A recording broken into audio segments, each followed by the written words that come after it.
Okay, graph the line y equals 4x minus 5. In order to do this, we need to know our equation y equals mx plus b. So some quick information that we also need to know from this equation is that your m is equal to your slope. And we know our slope is rise over run. Perfect. So now we already found out what this m is talking about.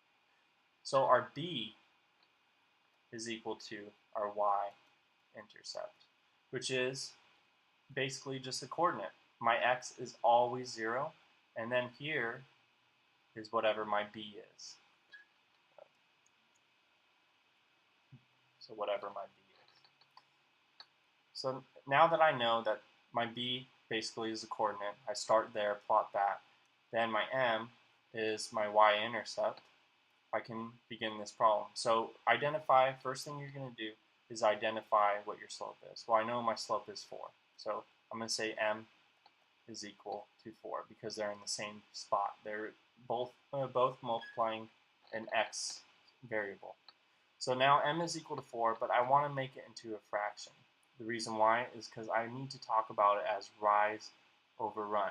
So it's easier if I make this rise is 4, and to make it a fraction, I just divide it by 1, because 1 goes into 4 times, same number. So this is my rise over run. B is my negative 5. So it's a negative because I'm using plus right here. So if I had to change this to put a plus, my equation actually will be y equals 4x plus negative 5.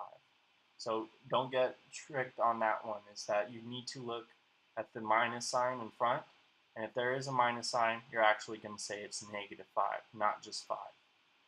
So now that I know that I have b equals negative 5, I look at this coordinate, I know it's going to be 0, comma, and then whatever the b is. In this case, it's negative 5. So I start with that negative 5, or 0, negative 5, this coordinate, and I'm going to find it on the graph. So x is 0. B is going to be negative 5 right here. For my slope, I'm going to rise 4, and I'm going to run 1. So this is going to be rise 4, up 1, 2, 3, 4. So I went up 4 over 1. So my coordinate is right there. I can do this as many times as I need to if I want to really make sure that I have a straight line without a ruler. So up 1, 2, 3, 4 over 1. But really you only need to do it twice and then take a ruler to it. And let's see, let's make it straight. So I'll pull out my line tool. So much for making it straight. See if this works. So that's how it will look.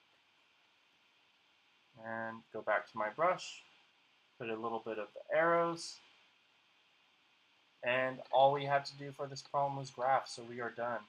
And that's how the graph will look for y equals 4x minus 5.